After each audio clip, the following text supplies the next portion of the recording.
I woke up and wanted to do something classic, so I decided to re-download Black Ops 3 and play some zombies. What's going on YouTube? It's the Space Wizard here, and today we're going to be playing Kino Der Toten on Black Ops 3 Zombies. Realistically, I thought I could just sit here, chill, and play some zombies today and not really have anything else to do on my mindset, because, let's face it, I'm just sitting here kind of watching the D23 Expo information come out. That's kind of exciting, getting a look at all the new things coming to cinema in the future for Disney. And then Call of Duty decided they wanted to drop a Black Ops 6 Zombies trailer, and it's like, the craving is back. I haven't had these cravings in years. I want to say it's been quite some time since I last actually played Zombies. I couldn't honestly put my finger on the date, but it's been like 3 years at most, I want to say. Now, there's a highly good chance I'm going to be extremely rusty, because like I said, it's been a very long time since I've picked up Zombies, put a controller in my hand, and decided to run around slaying the undead. Another thing is, I didn't really feel like playing any of my other games this weekend. I had a lot of things to do, and I didn't really have a good time frame to sit down and put time into the games like I wanted to get done this weekend. I had so many projects having to do with birthday parties and family planning events. It's just been kind of chaotic.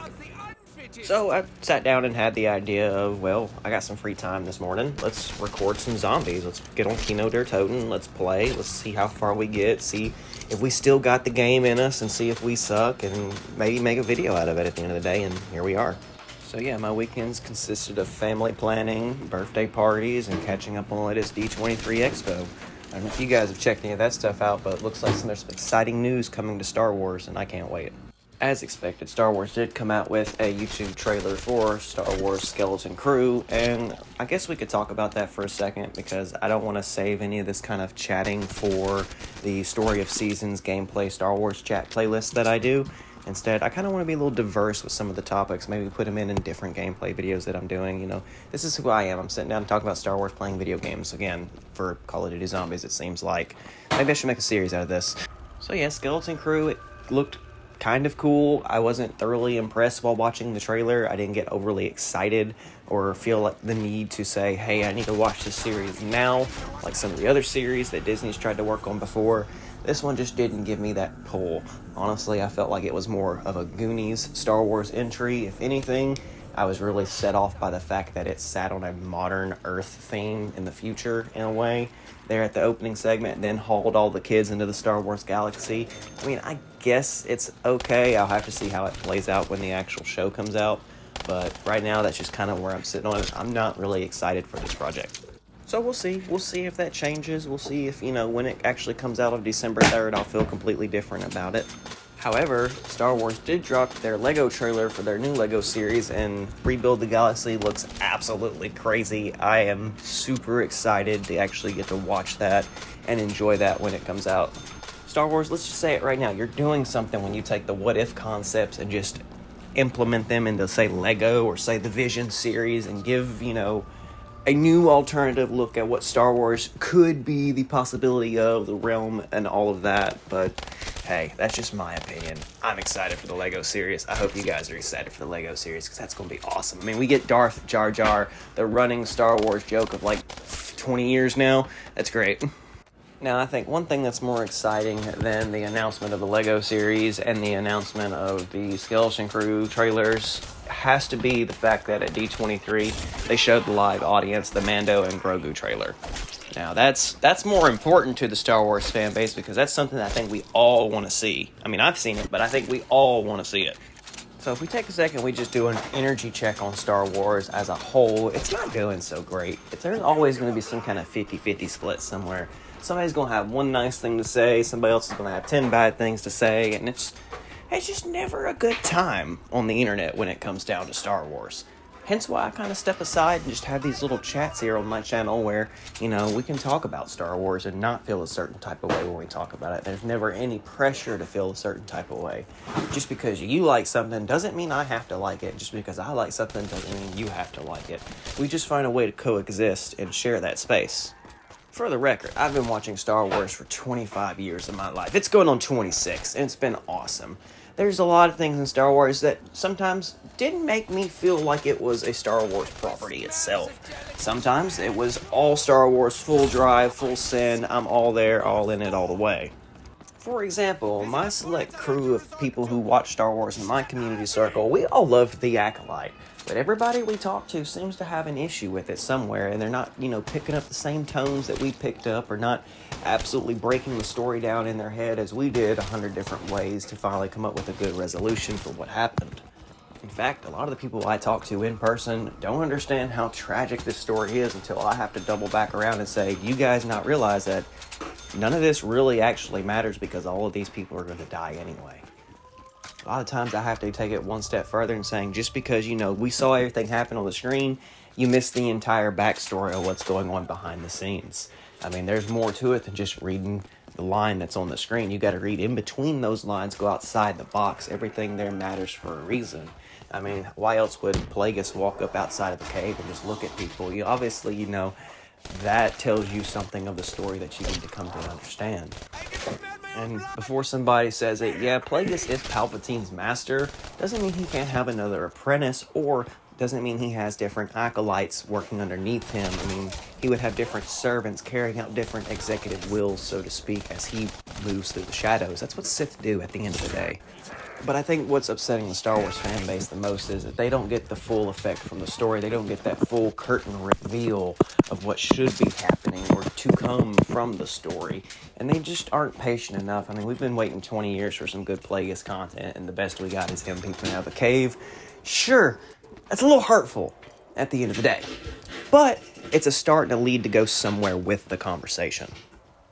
And who knows, perhaps one day all the answers will finally be there for us to enjoy, and maybe we'll feel different about it then. That's something that a lot of people have come to understand throughout their history of watching Star Wars. Is 20 years ago when the prequels came out, they weren't the greatest movies. I mean, Episode 3 was probably the greatest movie from the prequel trilogy in a lot of fans' eyes because it answered all the questions. It gave us what we needed to know because the other two movies just kind of led us in a direction.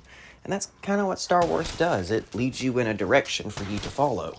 And when we don't follow, sometimes we won't get the answers right away.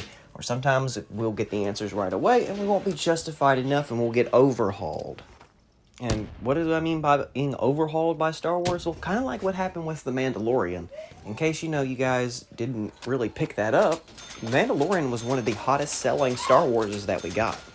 It was so hot that we not only got Season 1, Season 2, Season 3, but we also got the Book of Boba Fett tie-in series with The Mandalorian.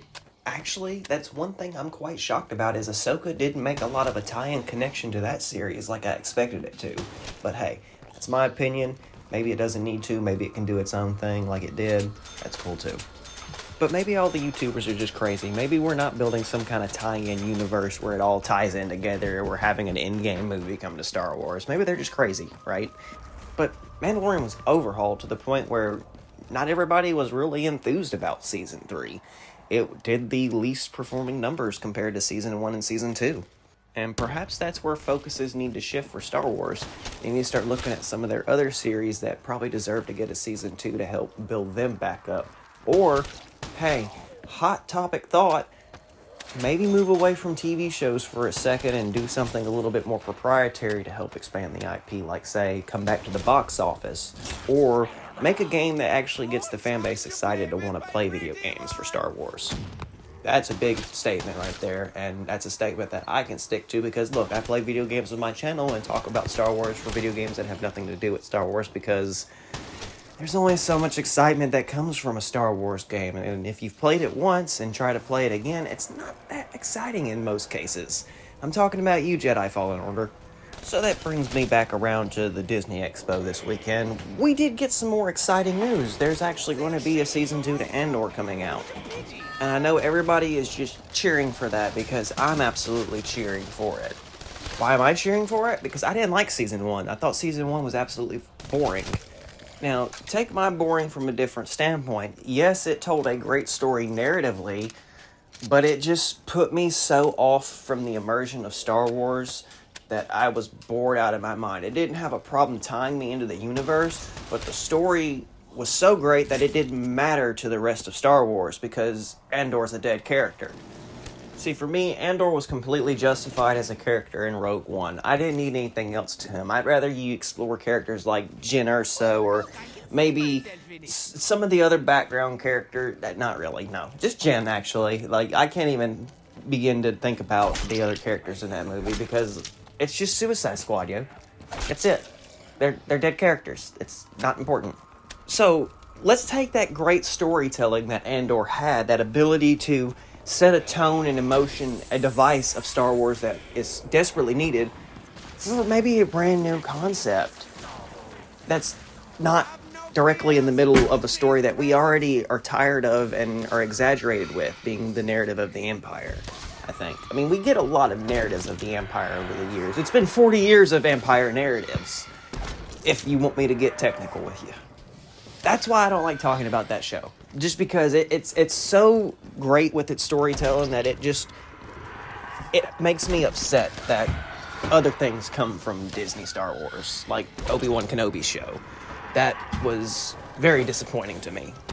Today's probably the day that I'm going to make everybody in the comments mad by saying that as well, because, you know, as much of an amazing idea as it is to have a narrative about Obi-Wan and his exile, I did enjoy the show because it took him out of his exile. That was the main thing. It's like, sure, you're telling this nice little mission story, but that mission story got way too complicated way too quickly, and it doesn't help the whole bigger picture narrative of Obi-Wan Kenobi and Darth Vader's story.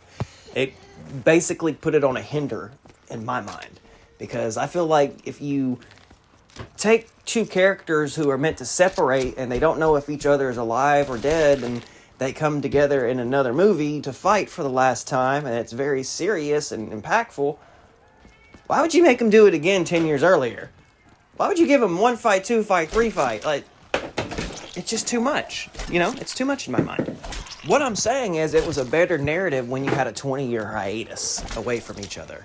It gave more emotion and more narrative to the scene. I mean, now you have an image of a fight where you got Obi-Wan coming back to fight Darth Vader again in his semi-prime versus his olden self, and they're just going to throw rocks at each other, and they're going to light each other on fire, and it's going to be a weird kind of fight that I don't even know. Like, I've watched it 100 times, and I'm just like, it's a cool fight. It's great. You know, it's really wizardry. Sure. But it doesn't help the fact that the story now has a moment in it that just takes it an extra step further that doesn't relate. I mean, Lucas separated these two characters for a reason. He pushed Darth Vader through the Empire, and he pushed Obi-Wan into the desert. And when he comes out the desert, he's supposed to have a young prodigy child with him who's going to basically be the one to step up and see, this is where your fight's going to be. Now you just kind of have him, you know, not really doubling down on everything that happened in episode 4. It kind of mocks it at the end of the day when you revisit the story a few times and really understand what's now happening. I mean, maybe Princess Leia will make it make sense one day. Maybe Disney will give us a new cut of episode 4, or she'll be like, hey, you remember when you helped my father in the Clone Wars, but then you helped me that time when I was a little girl? Maybe that's going to be a better narrative. Because Princess Leia only knows war stories about Obi-Wan Kenobi. So for her to be directly involved with Obi-Wan Kenobi now for episode 4, it kind of makes her a heartless woman who doesn't really care about what Luke's going through at that moment in time.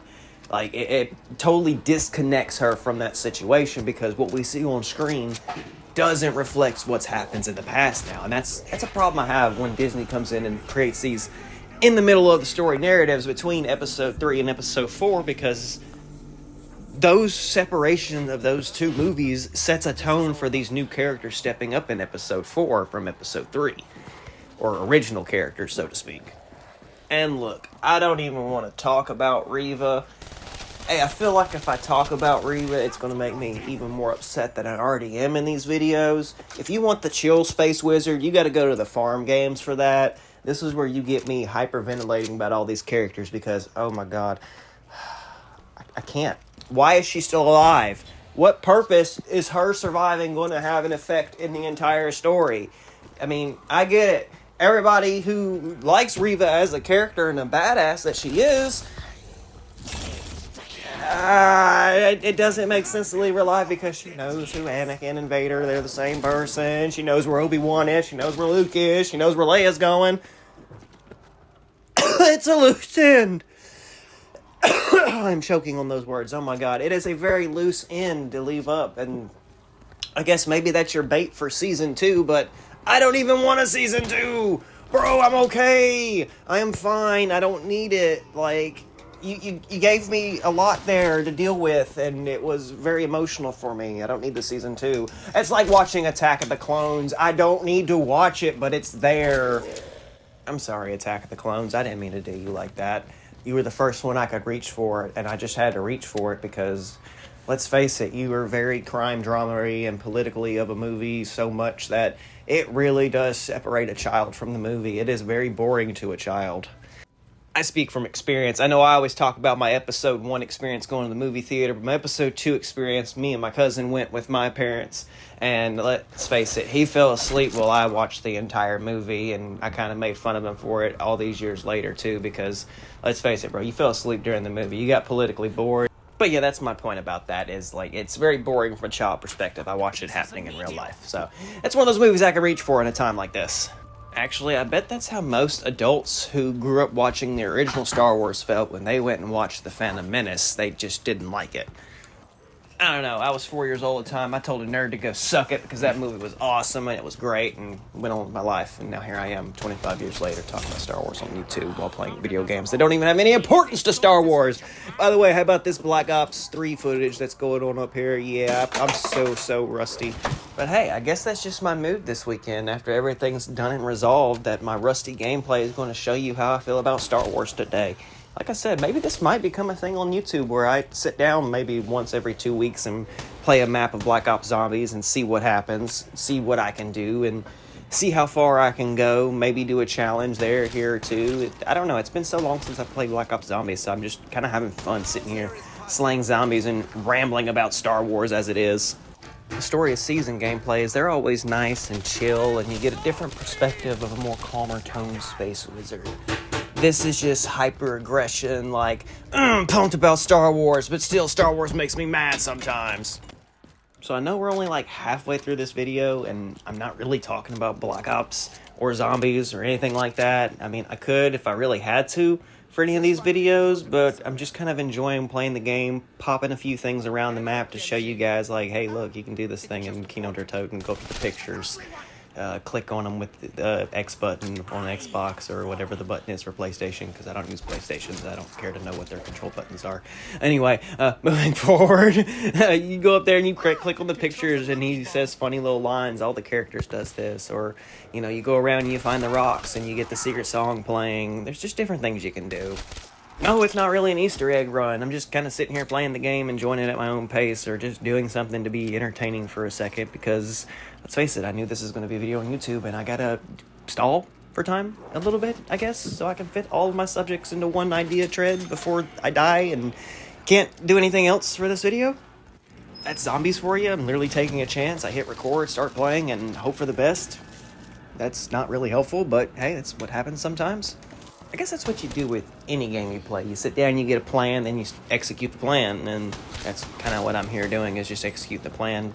Based off of box guns, I'm gotten a pretty good idea that, you know, hey, I got a shotgun, hey, I got the LMG, I'm going to be okay for a little bit at least, because I got ammo, I got stopping power, I'm going to get the Bowie knife, I got knifing power, all I need is quick revive and juggernog, but sometimes you don't always work out well. Sometimes you get hung up on things and get down. Sometimes you're just rusty or a scrubby noob and you don't know what you're doing anymore like you used to do when you were on Xbox 360 cranking 90s on the zombies. My, how the times have changed since the days of just being in my bedroom with no internet, popping in a Black Ops disc and playing zombies by myself. What fun days those were. I remember what was the biggest round I ever got on Kino Der Toten? Was it 45, I do believe, was the highest I ever did. And that was on Xbox 360 back in the day. I could never get up past 33 for a minute there. And yeah, it's just kind of those old reflection days. You remember things, and it's the good times that you had on these maps. I played a lot of Black Ops 1, 2, and 3 zombies on the Xbox 360. Never really not so much on the Xbox One. Eventually, when I bought my Xbox One, I made sure I had access to them. I bought Black Ops 3, I didn't buy Black Ops 4 or Cold War, and I have not pre-ordered Black Ops 6. I'm starting to think I might want to after, the trailer and the excitement plunge of getting back into, round running these zombies again. This was the true classic vibe. I mean, I can't wait to pop in Black Ops 2 and try to visit Transit or something. That'll be wild. I wish Black Ops 3 had that on their Zombies Chronicles, but sadly they do not. I actually had to go hunt down my Black Ops 2 disc because I have the DLC for Nuketown 2025 for Black Ops 3. It's not working. Luckily, I held on to my game case for Black Ops 2 all these years, and I found it, and hey, I can just reinstall all my DLC from that. It's cool. I got it working. So I'm talking to you, Treyarch. Fix your DLC issue. I don't know what's going on, but maybe you should just open up Nuketown 2025 and let the people who actually own it play it. I don't know. But I'm going to move on now. I've been having a good day playing zombies, so it's been okay. I've managed to find and recapture that youthful passion that I had 10 years ago from being a teenager to 3 years ago when I last played the game, I guess. It seems like I'm going to have to go on YouTube and find a deep dive of what happens in the zombie story in 4 or 5, and then eventually I'll probably just pre-order Black Ops 6 so I can play that and enjoy that because I saw the name Richtofen in the trailer and it got me excited. But basically after, I think, Revelations is the final map for Black Ops 3? I think it was Revelations. It's the one where you go to Dr. Monty's house and you get to have that great fun adventure all around the floating islands. That's my best recollection of where the story was, to my memory. I didn't play Black Ops 4 or Black Ops 5, which I guess is called Cold War. So I don't know where the zombie story really goes. I just, last Zombies I actually really played was that multiplayer open map on the last Call of Duty that came out. That's name is slipping my mind for some reason right now because I am so off task with it. Basically, I'm just going to call it Warzone Zombies. That's pretty much what it is. I mean, I know it's not, but it is. At the end of the day, it's not quote-unquote round-based zombies, which is the real zombies in my opinion. I guess that's the main reason why I decided to get Black Ops 3 going versus Black Ops 1 because I can't find my Black Ops 1 disc, and this is my first thought of zombies. When I first think of zombies, I think of Kino Der Toten. That's the first map I ever played on. This map was the first zombie map I ever played to fully send me into what I did as a teenager, which was basically play zombies every time a new game came out from Treyarch. So it's absolutely perfect game to basically sit down, play on a Sunday morning, thoroughly enjoy, might I add, and then turn it into a YouTube video where I just sit here and talk about what's on my mind for the day at least, and that was the Disney Expo and playing this game. I mean, it led to a mini rant of Star Wars and things I disliked of what's been going on lately and how hopefully they're aiming toward resolving this with some of the newer content announced at the Disney Expo. I'm still kind of hoping, fingers crossed, that by the end of the day, Star Wars will say, hey, here's a trailer for another movie. But, maybe that's just me with my fingers crossed a little too hard. I think we are expecting to hear something about the Rey movie, but, that's just a question mark at this point, I guess. I don't know if Star Wars is really anticipating on announcing anything like that this weekend. I'm hoping they do. I'd love to have an announcement for another blockbuster movie to come out. I mean, perhaps they do need to go ahead and move into that new age direction since they've already started creating these characters and having their stories basically develop, not finish.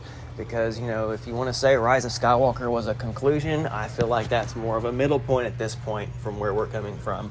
Perhaps there's more to it than what we need, or maybe they need to back it up and do a whole in the middle of episode 6 and 7 kind of story. There are things that could be done, and I think Lucasfilm aren't really narrowing in on those ideas or those topics to help expand what we got on those 3 films just yet. I mean, still, those 3 films feel like a pretty much standing in the water place. I like episode 7. 8 and 9 is where it did take the turn, and I feel like a lot of people do resonate with that opinion. I'm not trying for you to resonate with that opinion, but that's just how I feel about it, because, I mean, it just takes the story and flips it in a way I don't want to say it's lazy writing, but it just... When you start avoiding it after all this time, it makes it feel more and more lazy. You're not expanding those ideas. You're not expanding, say, things like the Knights of Ren, or say how Palpatine is. How Palpatine has done what he done to be able to be there in the last movie.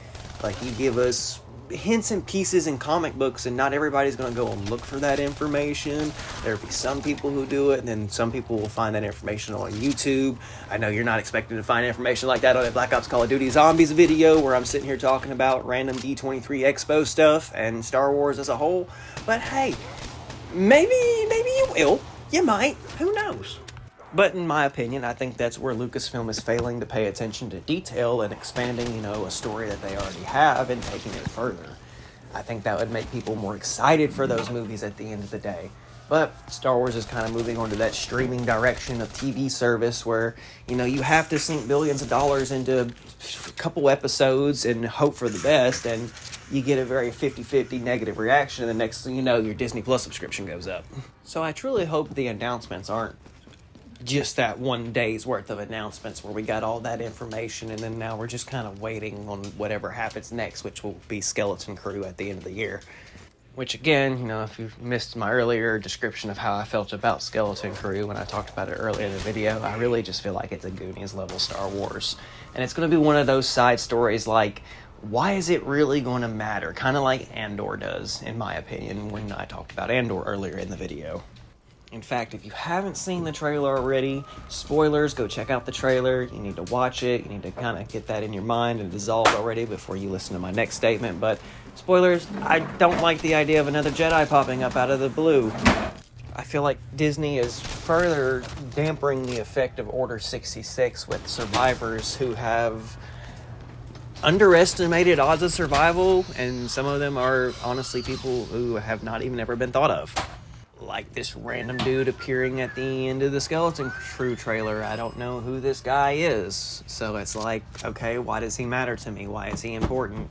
It's kind of like Balin Skull. Why does he matter? Why is he important? He knows Anakin. How does he know Anakin? Why is that important? Because it's not something we know about before.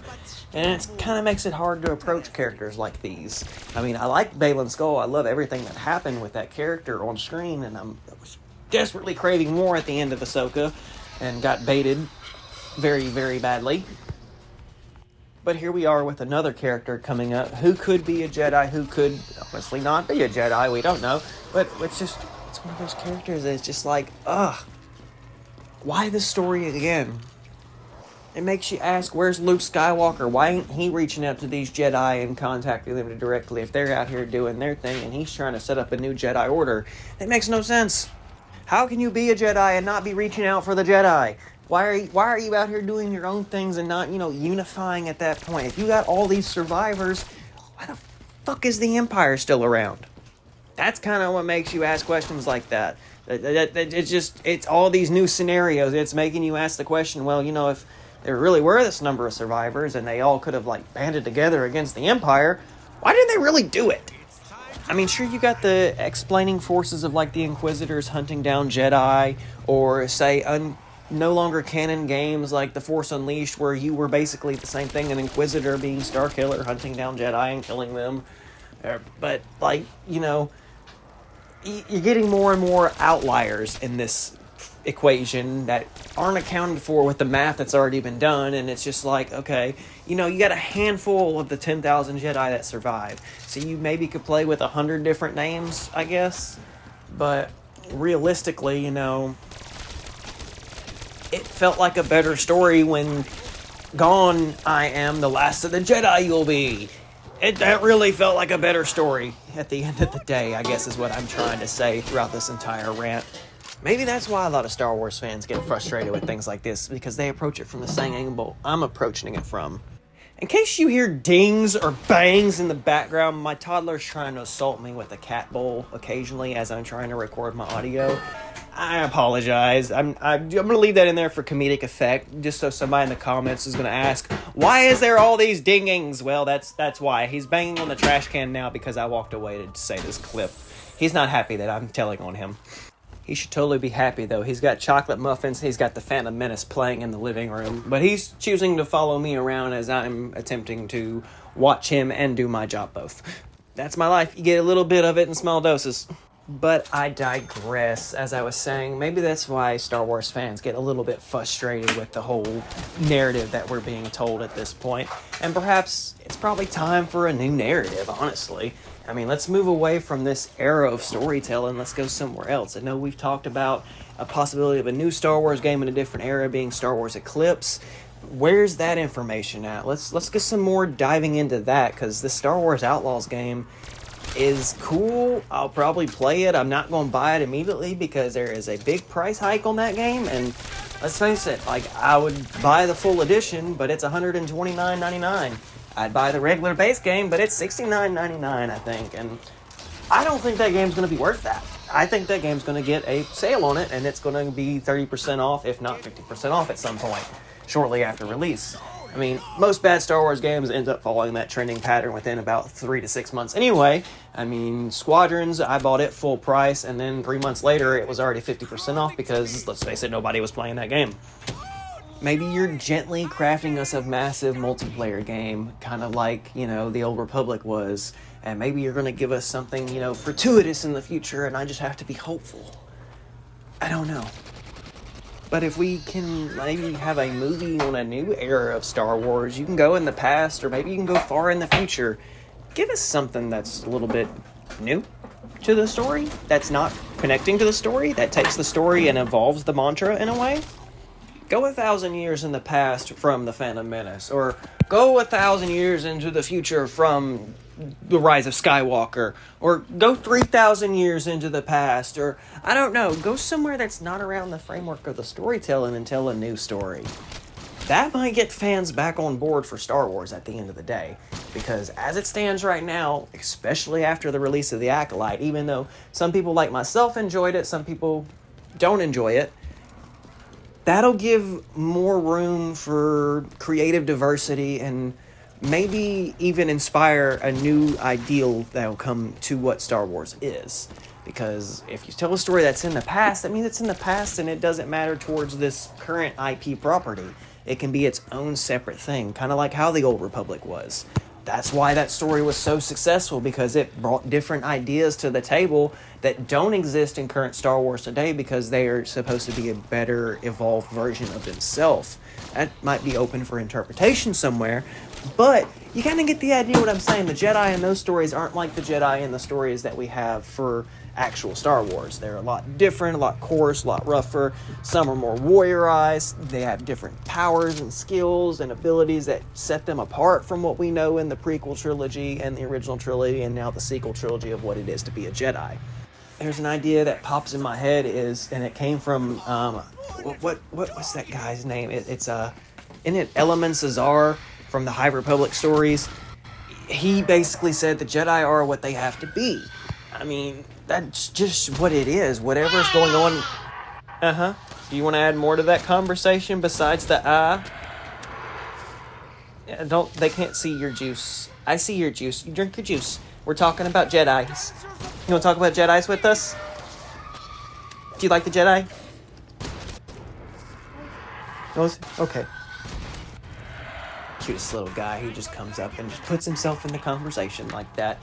But a Jedi is what a Jedi has to be at that time and moment. Just like he had to jump in my conversation. If we go like 3,000 years in the past away from, say, Star Wars The Phantom Menace, and we have, like the Sith open up being warlike creatures in the galaxy. Because, George Lucas' original narrative from the Sith was that they were an expansive empire that eventually dwindled down to the rule of two and eventually culminated into Palpatine from what we have in the prequel trilogy. That could be a great narrative to explore. I think people would enjoy thoroughly seeing brutal lightsaber combat. I mean, it's 2024. Let's face it. If we can have Game of Thrones coming on TV, or we can stream it, or whatever you want to call it, we could have a very brutal, realistic lightsaber situation, kind of like what we have with the Acolyte, but people are choosing to avoid that topic. I don't know, it seems like all great to talk about. It seems like wonderful ideas to throw out there on the table and say, hey, this is kind of what we want, or kind of what a direction that we would like to see in Star Wars is something a little bit newer and separate from what we know. But perhaps they don't have that in their forevision right now. I mean, let's face it, if I have to give Star Wars a good 10-year record of how they've handled everything, I would probably say it's about a 4.5 out of 10. I would have gave them a 5 out of 10, but I think it'd be a little bit too nice because I've been kind of negative today about Kenobi, about Andor, about unimportant stories that aren't expanding upon the property as the property should be expanded upon, and haven't helped really build that backbone of a franchise. If not, it's hurt the franchise in a little bit more of a respect. Now, I'm quite an honest person. I'll tell you if I enjoy some. I'll tell you if I don't enjoy some. I'll even break it down to you in many different ways to kind of give you a better understanding of how I feel this way about this. But that's just it. I'd have to give them a 4.5 out of 10 on how they've handled everything, because it could have been handled a lot better. And I mean, I'm not saying, hey, they should have picked up the expanded universe and said, this is canon, this is the way they should have went. Or any of that. No, I'm not saying they should do that. I'm also saying they shouldn't cherry pick things from the expanded universe to bring them in as tie-ins either. I mean, sure, you're cherry picking some of the more successful features from the expanded universe, but then you're also, you're catering, or you're fan baiting, or you're misleading in many different rights and respects. But that's just my opinion towards that. That's why I feel like they're not handling it to the best of their ability. I'm also not saying, somebody more qualified should step up and take the role. A lot of people would honestly say, like, Dave Filoni should do it, or Jon Favreau. But I don't think any of those people should step up and do anything. I think they all need to communicate just a little bit better about the direction that the story is going to be moving. Because, let's face it, at times it's not coherent or cohesive in any regard. I mean, there's a lot of framework to work with a story like Star Wars and the time that it's set in. And if you really want to make the most of it, you could tell other stories in a different time era, like you are with the High Republic books. They might be great books, but let's face it, not a lot of Star Wars fans are going to actively go out to seek a book to know a story when, you watch the films to know Star Wars, because at the end of the day, only the films and the TV shows are top of canon anyway. That's how the franchise was adapted to work way back when Lucas made all these different agreements and deals to allow different authors to come in and write Star Wars stories to begin with. Everything became its own alternate side of Star Wars and expansion to the property. So, that's basically it. I think I'm going to conclude my rant there at the end of this, because, I mean, that's pretty much all I got to say towards that. They could do a little bit better job communicating, and I could do a little bit better job playing zombies. Let's be honest. Round 18, and I'm already sitting here crawling up the stairs like I'm hoodluming. I'm not really doing what I need to be doing correctly. So if you've enjoyed this video, make sure you do give it the thumbs up. If you want to see me playing zombies again in the future, let me know down in the comments below. Also, if you enjoyed this micro-rant about Star Wars and the state of its existence, I guess, if you want to call it that, make sure you let me know. I've actually enjoyed taking a look back at nostalgia and doing something that I used to do as a teenager, which is sitting down and playing round-based zombies again. And I think I might make another one of these videos here in the future. I mean, there is a lot of different zombie maps that I could choose from. Let me know down in the comments below what's your favorite zombies map. I'll catch you guys in the next one.